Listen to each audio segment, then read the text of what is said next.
Nesta aula, nós vamos conhecer os conceitos de robótica e de informática que nós vamos usar ao longo do nosso curso. Primeiro, a gente vai definir o que é um robô. No dicionário diz que um robô, pelo dicionário Aurélio, é um aparelho capaz de agir de maneira automática numa dada função. Essa é uma definição muito boa. Nós temos outras duas aqui e no dicionário Michaelis diz que é um aparelho automático com aspecto humanoide, capaz de se movimentar e executar diferentes tarefas, inclusive algumas geralmente feitas pelo homem. A questão do aspecto humanoide é uma característica de alguns robôs, e não de todos. A gente tem uma outra definição aqui que diz mecanismo cujo comando é controlado automaticamente. Essa questão do controlado automaticamente significa que nós vamos dar uma certa inteligência para o robô e ele vai fazer uma série de passos que estão previamente definidos. Essa definição pode ser por meio de um programa de computador ou por meio de um circuito eletrônico, como a gente vai ver mais adiante. Quem criou o termo robô foi um tcheco, o nome dele está escrito aqui, Joseph Čapek, imagino que seja assim a pronúncia do nome dele, e ele criou esse nome quando ele escreveu uma peça lá em 1921, falando sobre o uso de robôs para trabalhar de forma escrava. Então o termo robô significa aquele que faz trabalho forçado. Aqui no Brasil a gente tem uma cópia desse livro, que foi lançado pela editora Edra. O nome do título é A Fábrica de Robôs. O livro, que depois virou uma peça de teatro, o foco central dela é falar a respeito de um cientista chamado Rossum, que ele desenvolveu uma substância que podia dar vida para mecanismos automáticos. E aí esses mecanismos, esses robôs, fariam o trabalho que era perigoso ou desgastante para o ser humano. Nas fotos que a gente tem aí no slide, você vê à esquerda uma reprodução desses robôs e à direita você vê o que aconteceu. Os robôs acabaram criando inteligência na peça, no enredo da peça, e aí se rebelaram contra os criadores. Basicamente é isso. Mas muito antes do Čapek escrever o livro dele, várias pesquisas já tinham sido feitas, vários estudiosos já tinham pensado em como fazer mecanismos automáticos. Desde a Grécia Antiga já tem registros, lá no ano 500 a.C., de mecanismos que podiam ajudar o ser humano. Em 1495, o Leonardo da Vinci propôs a construção de um mecanismo automático, um cavaleiro, como vocês podem ver aí na foto central, que tinha as articulações e aí ele ia dar vida para esse cavaleiro. Não se sabe ao certo qual seria o objetivo dele, se seria só uma questão de experimentação da mecânica ou se ele teria alguma aplicação prática. Na foto à direita, você tem a reprodução de uma tentativa de cientistas mais modernos de reproduzir esse mecanismo do Leonardo da Vinci.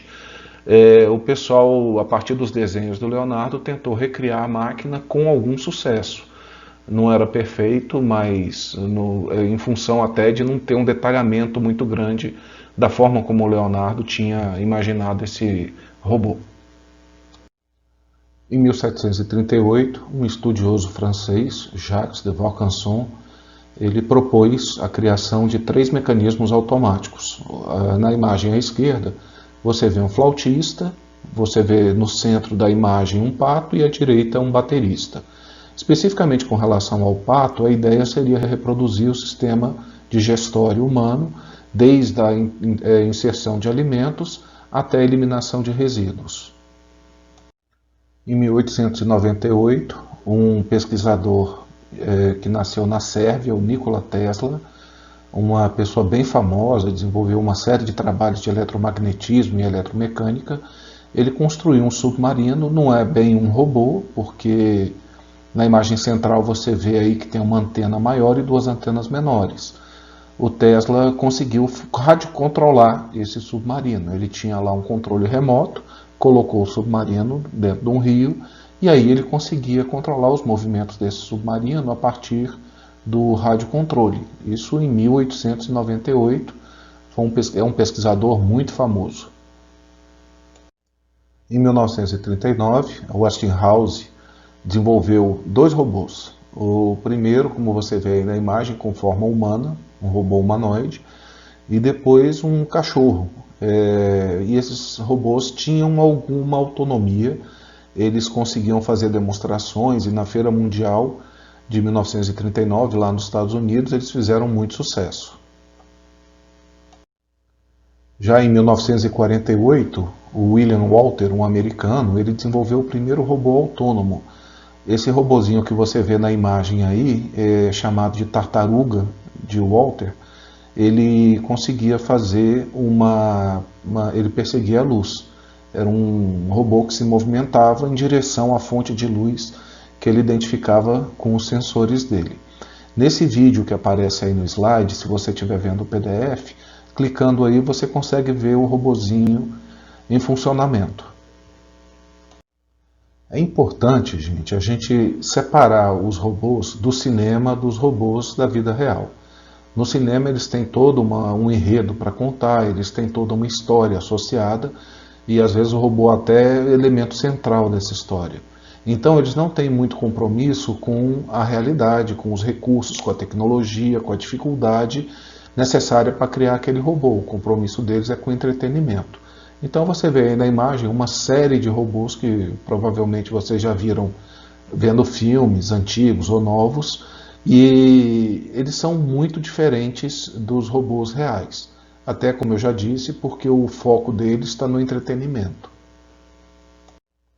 Aqui a gente já tem alguns robôs reais, alguns robôs que já foram construídos, estão aí à disposição, e foram construídos por grandes empresas. Os asiáticos eles têm uma dedicação muito grande para a robótica, e como você pode ver aí nessas imagens, a maior parte deles são robôs humanoides.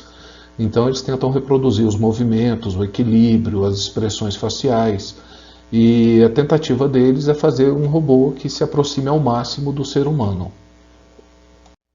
Aqui no Brasil a gente tem uma empresa, aliás tem algumas empresas, eu escolhi uma para mostrar para vocês, a Armtec.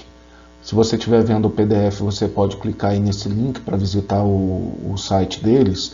Eles desenvolvem robôs e esses robôs são mais ou menos aquilo que a gente tem como desenvolvimento mais, digamos, sério da robótica. A ideia é evitar que o homem se submeta a situações de perigo ou aquelas em que ele não tem a capacidade física necessária para executar a tarefa. Aí na parte de cima à esquerda você tem o Samba, ele é usado para avaliação de estruturas marítimas, ele desce a grandes profundidades, muito maiores do que o ser humano consegue descer. No centro você tem o Saci, é um robô que ele, na verdade ele é um ROV, é um veículo operado remotamente. A ideia é que alguém com controle remoto leva o robô até uma determinada posição lá do incêndio e aí você tem a água para combater o incêndio. À direita você tem o Caipora, ele é usado também para fazer desarme de bombas, você vê que a estrutura dele é bem robusta, parece até um mini tanque de guerra. E embaixo você tem um outro robô que é usado para teste de superfícies. Por exemplo, uma empresa que constrói uma via, uma estrada, vai usar esse dispositivo para fazer o teste de resistência lá do pavimento que foi construído.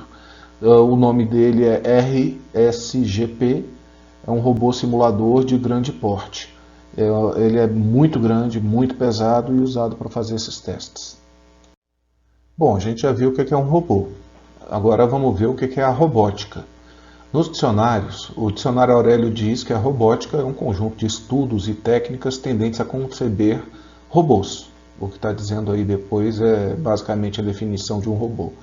E no Michaelis é uma definição mais concisa, que diz que robótica é a ciência, a técnica que envolve a criação, a construção e a utilização de robôs. Então, pessoal, robótica é realmente você estudar como que você pode construir um robô e qual o problema que esse robô vai resolver. Construir robô é uma atividade divertida, não é difícil, qualquer pessoa pode fazer, ou pelo menos qualquer pessoa, e não tem que ser gênio não, mas tem que ter perseverança, tem que ter disposição para experimentar e para aprender. O que a gente busca com a robótica educacional promover o raciocínio lógico, a criatividade e o espírito colaborativo de vocês. É tentar passar aquelas mesmas matérias que você tem em sala de aula com uma outra visão, não por ser alguma coisa que você tem que aprender para passar na disciplina, mas sim como uma coisa que você precisa aprender para fazer uma coisa que você realmente goste de estar fazendo, construindo um robô ou desenvolvendo um projeto de automação. E no projeto de robótica, na robótica educacional em geral, a gente também tem aquele compromisso que o aluno tem que ter. Primeiro, uma participação colaborativa, você vai interagir com vários colegas. Você vai ter que também produzir uma maquete, que aí você vai ver com a sua equipe, a gente vai montar grupos, vai montar equipes, ou se alguns preferirem até individualmente, vão produzir um projeto, vão gerar um produto. É claro que isso quando a gente estiver em sala de aula e não aqui pelo ambiente virtual. Acima de tudo, pensar na essência de um problema. Eu vou exemplificar. Você, por exemplo, quer fazer um robô que esterilize os objetos quando você chega em casa. Uma chave, uma carteira, um óculos. Você quer uma garra que pegue aquilo ali e esterilize para que você tenha mais segurança no uso daquele objeto. Esse é um problema e aí você tem que pensar na essência dele, o que é que você precisa fazer para resolver esse problema. E por fim, você questionar, pensar, procurar soluções, sair da teoria e ir para a prática. Na essência, o que os alunos de um projeto de robótica têm que fazer são esses 4 pontos que estão no slide. Na robótica educacional, a gente trabalha com um tipo específico de robô, não é um robô qualquer. É um robô que tem essas 4 propriedades que você está vendo aí. Primeiro, ele tem que ser autônomo, ele tem que se mover livremente sem que você precise ajudar o robô. Segundo, ele tem que ser inteligente. Inteligente no sentido de que ele tem que identificar uma situação e encontrar a solução daquele problema. Terceiro, ele tem que ser responsivo. Ele tem que perceber os estímulos daquele ambiente onde ele se encontra. Ele tem que saber se tem uma parede, se não tem chão, ele tem que perceber se tem luz. Cada robô vai ter um conjunto de estímulos que ele vai ter que trabalhar, que ele vai ter que perceber para poder cumprir a tarefa que a gente imaginou para ele. E por fim, é um requisito que vai acontecer em alguns projetos, ele tem que ser social, ele tem que interagir com outros robôs. Por exemplo, você está participando de um sumobot, você vai ter que interagir com o robô com quem você está lutando, você vai ter que perceber se ele está ali, se ele não está, se ele mudou de direção, se ele está numa determinada posição. Isso tudo faz com que ele tenha essa habilidade de ser social. Os componentes dos robôs que nós vamos usar são o sensor, veja aí na imagem à esquerda, no primeiro quadradinho em cima. O sensor ele vai captar as informações do mundo exterior, vai passar essas informações para o processador. O processador vai interpretar esses sinais e vai decidir como é que ele tem que reagir a eles. Aí ele vai executar, ele vai acionar os atuadores. Na maior parte das vezes, os nossos atuadores vão ser motores. Podem ser vários outros, mas a gente vai trabalhar na robótica principalmente com motores. E aí a gente vai acionar rodas e engrenagens. Em alguns casos, a gente também pode ter a figura do transceptor. O que é o transceptor? Ele faz o envio e o recebimento de informações ou para o seu computador, ou para o seu celular, ou para outros robôs, ou para a internet. Então o transceptor ele é um elemento que nem sempre vai estar nos nossos projetos, mas ele é um elemento importante e em algum momento a gente vai ver ele com detalhes. Você vê aí no centro da imagem embaixo um robozinho seguidor de linha. Então ele tem mais à direita sensores que vão perceber se ele está em cima de uma fita ou não, se a diferença do chão, da cor do chão é grande, e aí ele vai acionar a roda direita ou esquerda. Um pouquinho mais para a direita na imagem você vai ter um esquema, uma representação esquemática do funcionamento desse robô. E lá em cima você tem um círculo, imagina que o robô está indo na direção dessa seta maciça, dessa seta sólida, e você quer que ele vá para aquela bandeirinha. Então você de alguma forma tem que perceber essa necessidade de mudança de direção e o teu programa, o teu robô, vai ter que executar essa mudança de direção para chegar lá no alvo.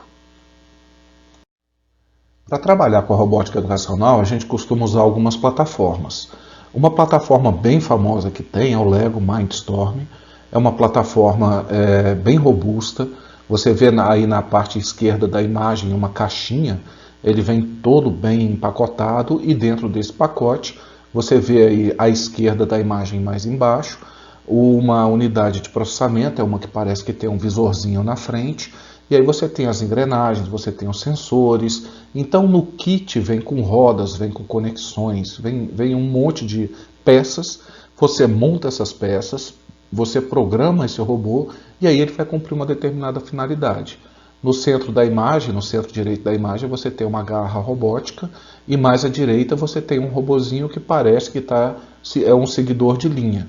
O problema dessa plataforma, como está destacado aí na imagem, é o alto custo. Um kit desse que você está vendo, ele custa aí na faixa de uns R$ 3.000. Então é um pouco complicado da gente ter isso dentro de casa ou mesmo na escola. A gente tem que buscar outras alternativas. E uma alternativa que a gente usa, uma alternativa que a gente considera muito boa, é o uso do Arduino para a gente fazer os nossos robôs. O Arduino é uma plaquinha que tem um microcontrolador dela, e aí a gente programa esse microcontrolador para fazer as tarefas que a gente quer. E aí você vai usar protoboards, você vai usar capacitores, vai usar resistores, você vai usar os mais diferentes tipos de sensores, e aí você tem que colocar isso num chassi para dar o funcionamento dele. A desvantagem que a gente tem no uso do Arduino, principalmente quando a gente está fazendo projeto em casa, é que o Arduino você compra de uma loja, os jumpers você compra de outra loja, o chassi para o robozinho seguidor de linha é em outra loja. Então, a principal desvantagem do Arduino é quando você pensa que você vai ter que obter esses materiais em vários lugares diferentes. Mas tirando esse obstáculo, e isso daí a gente se fazendo uma programação de compras bem feita, ou tendo uma loja de eletrônica perto de casa, a gente consegue superar sem problema algum e constrói diferentes projetos muito bons. Bom, nós estamos num projeto de robótica e mesmo em ambiente virtual, a gente vai seguir esse roteiro que a gente segue também quando a gente está nas aulas presenciais. Nós vamos ver uma teoria, a exemplo do que a gente está fazendo aqui nessa aula. Depois nós vamos fazer uma parte prática, nós vamos experimentar esses conceitos. E por fim a gente vai fazer uma revisão para entender o que foi que a gente fez, o que foi que a gente aprendeu e fixar melhor esses ensinamentos. A parte teórica das aulas ela vai abranger uma série de disciplinas. Nós vamos falar sobre matemática, física, química, todas essas disciplinas que vocês veem no colégio. E além disso, nós vamos trabalhar com eletrônica, mecânica, robótica, informática, linguagem de programação, plataforma Arduino, aplicações da robótica no cotidiano e na indústria e fontes de pesquisa na web. Todos esses itens nós vamos trabalhar um por um, em maior ou menor grau e de uma forma que você faça se sentindo bem, gostando de fazer. Aqui no ambiente virtual a gente não vai ter muita oportunidade e daqui a pouco eu falo da alternativa que nós escolhemos. Mas quando a gente estiver presencial, a gente vai mexer com componentes elétricos e eletrônicos, equipamentos de proteção, mesmo quando você for fazer seus projetos em casa. A gente vai dizer quais são os equipamentos mínimos que você tem que usar para se proteger de algum problema. Nós vamos falar sobre instrumentos de medição, todos esses itens que você está vendo no slide. Quando a gente está na aula presencial, nós vamos explorar com mais cuidado.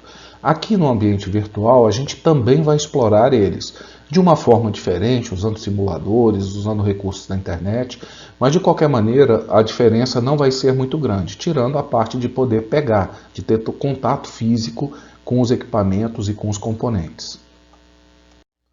Agora, turma, é importante que vocês guardem o seguinte, mesmo no ambiente virtual, nós vamos passar por verificações de aprendizagem, nós vamos propor pesquisas individuais, nós vamos também propor que vocês façam sozinhos ou em grupo a concepção de novos projetos e a aplicação desses conceitos no cotidiano. Nós vamos bolar um monte de atividades, nós vamos bolar uma série de tarefas para que vocês possam efetivamente produzir material. Isso é muito importante até para a renovação do projeto para o ano que vem. Além das questões que a gente já falou antes, das verificações de aprendizagem, atividades, tarefas, nós vamos analisar como é que vai ser a participação de vocês na Olimpíada Brasileira de Robótica. Isso vai depender muito do cenário atual de isolamento social, vai depender da volta das atividades normais, Mas para que vocês tenham já saibam o que está programado, a gente vai ter a modalidade teórica da Olimpíada Brasileira de Robótica. A primeira fase, a prova vai ser no dia 14 de agosto. A segunda fase vai ser em 9 de outubro, só vai para a segunda fase os alunos classificados do nível 5. Nível 5, como você pode ver aí, é o pessoal do ensino médio. A maioria de vocês é do ensino médio. E se você já quiser ver o que é que cai nessa prova, tem um manual de estudos aí, o último link desse slide. Além disso, para a gente preparar bem vocês para essa prova, eu e o professor Natan vamos fazer uma série de resoluções de questões e vamos colocar alguns simulados lá no ambiente virtual também. Então você, em algum momento, você vai ver um link simulado e aí a gente vai combinar direitinho como é que isso vai ser feito. A Olimpíada Brasileira de Robótica tem a parte teórica, que a gente conversou no slide anterior, e tem a parte prática. O calendário ainda não foi divulgado, ainda tem muita dúvida em como é que isso vai ser feito, porque a gente teria que se encontrar para desenvolver o projeto, para fazer toda aquela parte de montagem e programação, mas, de qualquer maneira, se vocês quiserem clicar aí nesse link, se estiverem vendo esse vídeo no PDF, e darem uma olhadinha, vocês vão ver todas as regras que eles definem para a modalidade prática. Você vai ver como é que é o circuito, como é que é o robô, os obstáculos que ele tem que passar. Tem redutor de velocidade, tem obstáculo que ele tem que desviar, tem outro obstáculo que ele tem que passar por baixo. Nesse link aí, você vendo o manual, você tem uma ideia de como é que eles cobram a construção do robô para que possa passar na modalidade prática. Uma dificuldade que nós vamos ter é que essas provas, elas geralmente são feitas em conjunto com o SESI, o Serviço Social da Indústria. E o SESI, a plataforma que ele trabalha, é o Lego Mindstorms. Então, um robô construído na plataforma Arduino, ele vai ter alguma dificuldade em executar algumas tarefas, mas é aí que entra a criatividade da gente. É aí que a gente pode buscar soluções para que, mesmo sem uma plataforma com os recursos que o Mindstorm oferece para a gente, como é que a gente poderia cumprir aquela finalidade. E, em último caso também, nada impede que a gente faça lá na nossa escola uma competição e aí chame outras escolas que também trabalham com Arduino para participar dela.